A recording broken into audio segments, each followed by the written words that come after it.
Halleloja, miarabantsika tsirairay avy amin'ny anaran'i Jesosy Kristy ny tenako a.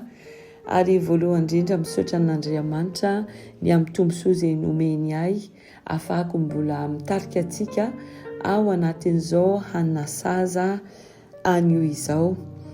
Anio alakamisy 27 aogositra dia fotoana lehibe indray iarahantsika miaraka amin'Andriamanitra.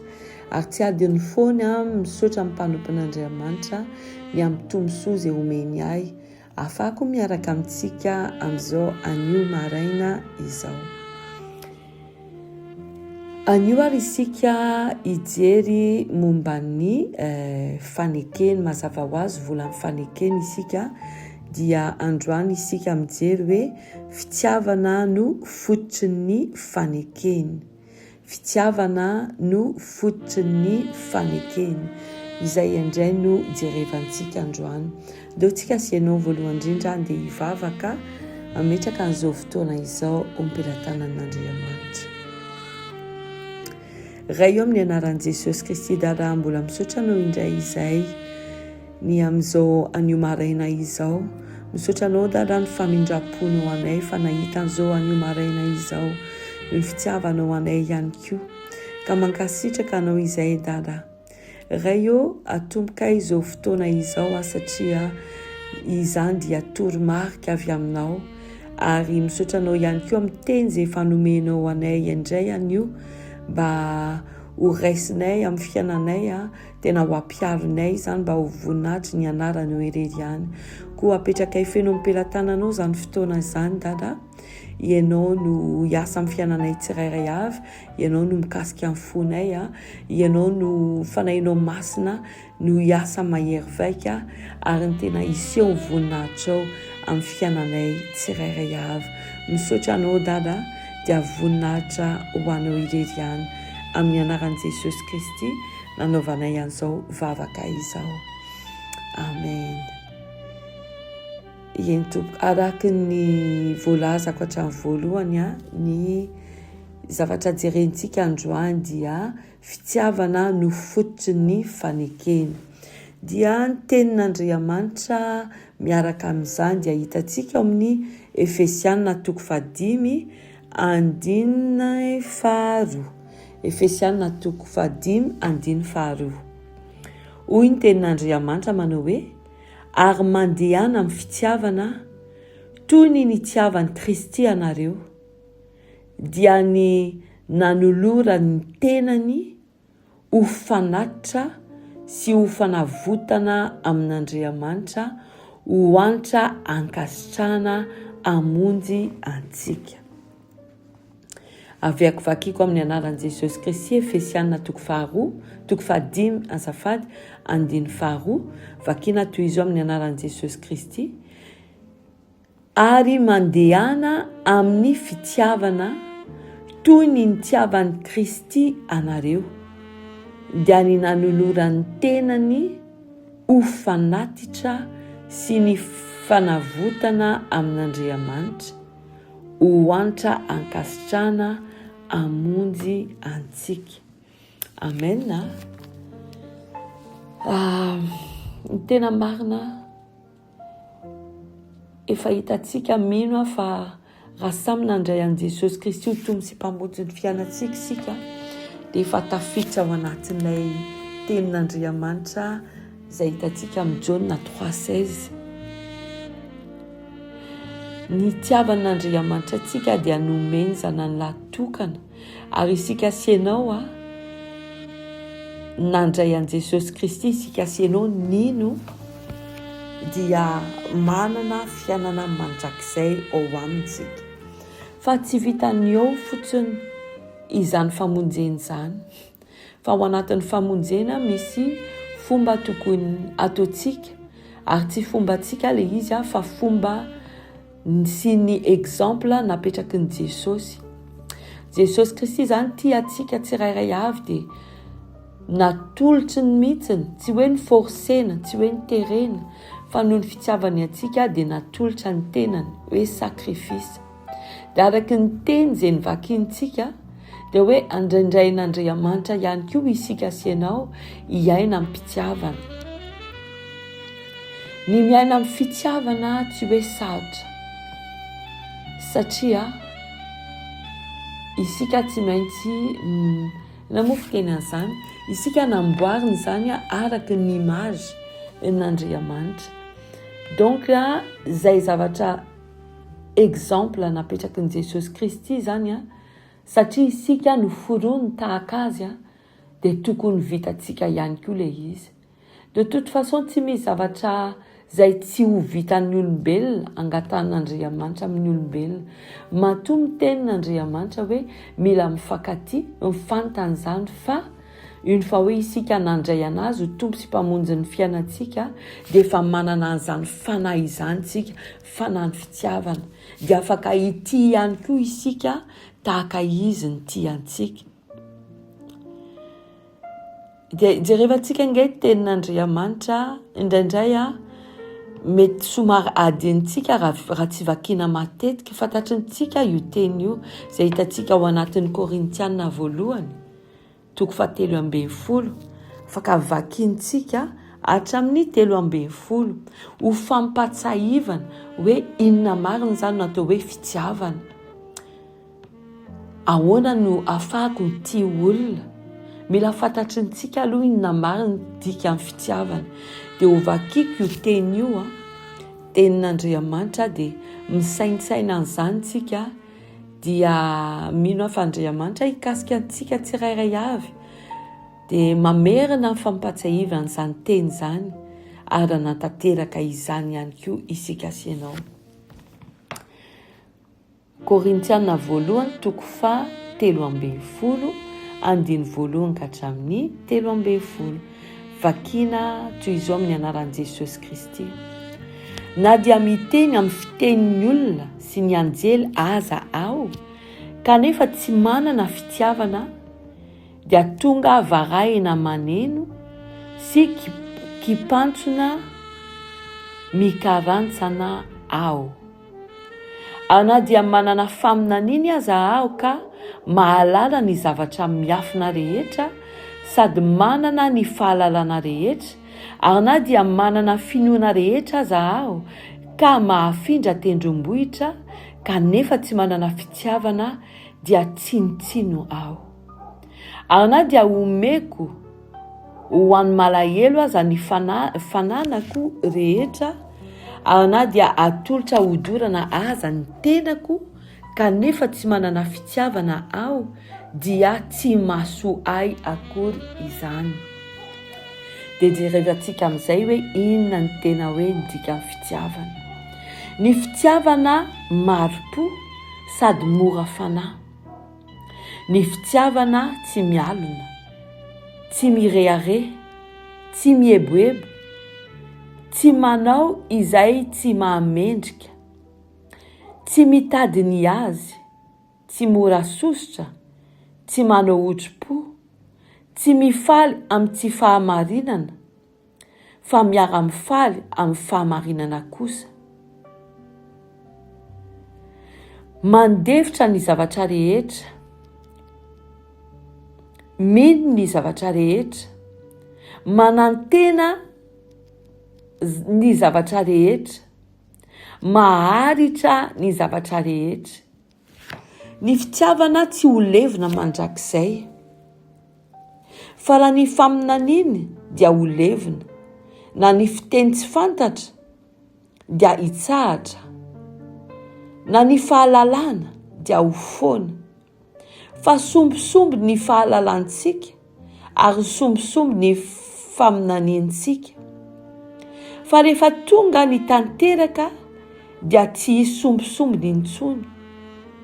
Fony mbola zaza aho dia ny teny toy ny zaza, ny hevitra toy ny zaza, ny saina toy ny zaza. Fa noho ny efa lehibe aho dia nariako ny fahazazahana. Fa ankehitriny isika mizaha ao amin'ny fitaratra ka tsy mahita marina, fa ratr'izay dia mifanatrika. Ankehitriny sombisomby no fantatro, fa ratr'izay dia ho fantatro tsara toy izay nahafantarany ahy. Fa ankehitriny dia ireto no mitoetra: ny finoana, ny fanantenana, ny fitiavana. Fa ny fitiavana no lehibe amin'ireo. Amen. Vakio foana io teny io. Ny fototry ny fanekeny dia fitiavana. Efa hitantsika hoe tsinitsiny isika raha tsy manana fitiavana. Voalohany indrindra mila tian'Andriamanitra amin'ny fotsika manontolo, amin'ny herintsika manontolo, ny mombantsika manontolo, ny fanahintsika manontolo. Ary ihany koa isika mila itia ny namantsika. Nampianatra antsika mihitsy ny Jesosy. Ny tena marina tsy mila mijery ianao hoe manao tsara ve ny olona na manao ratsy. Tsy mila mijuge ny olona. Tsy mila mijery ny fiainan'ny olona hoe mety ve ny ataon'ny olona na tsy. Fa izay asaina ataon'i Jesosy fotsiny tokony ataontsika. Nangatany amintsika hoe mila itia ny olona. Dia tsotra be tanterany fotsiny izay ampanaovin'i Jesosy atsika. Mitiavan'ny olona. Dia ianao amin'izao fotoana izao hoe mety mieritreritra hoe ka ty olo ty ange nanao tsy mety tamiko. Zao rehetrarehetra izao nataony tamiko dia mbola ity azy. Tiavy fotsiny fa izay ny tenin'i Jesosy. Ary le izy mbola tafiditra ao anatin'ny didy folo. Ary ny tena marina do terevantsika ange tenin'Andriamanitra amin'ny Matthieu 22 andiny fa 7:30 ka hatramin'ny 8:30. Aloha atomitsika ieno amin'ny 30 mihitsy aloha. Ny mpianatra no niresaka tamin'i Jesosy Kristy nanontany anazy. Jereo ange andiny fa ieno amin'ny 30. Ny mpampianatra ny didy manao ahoany moa no lehibe eo amin'ny lalàny. Dia hoy Jesosy taminy: tiavin Jehovah Andriamanitra ao amin'ny fonao rehetra sy ny fanahinao rehetra ary ny sainao rehetra. Izany no didy lehibe sady voalohany. Ary ny faharoa izay tahaka azy ihany dia izao: tiavy ny namanao tahaka ny tenanao. Izany didy roa izany no iantonan'ny lalàny rehetra sy ny mpaminany. Amen. Le niteneko antsika teo hoe ianao zany tsy mila mijery hoe tsara ve le olo, ratsy ve le olona, mety ve nataon'le olo sa tsy mety ny ataon'le olona. Fa ny zavatra takin'Andriamanitra antsika hoe mila tia ny namantsika ny tahaka ny tenantsika. Raha zao fotsiny apetrako amintsika androany, isika milaza hoe kristiana, isika milaza hoe nandray an Jesosy Kristy ho tombo sy mpamonjy ny fiainantsika. Sakrifisy lehibe nataony ho antsika. Jereo fotsiny io ary diny io tsara.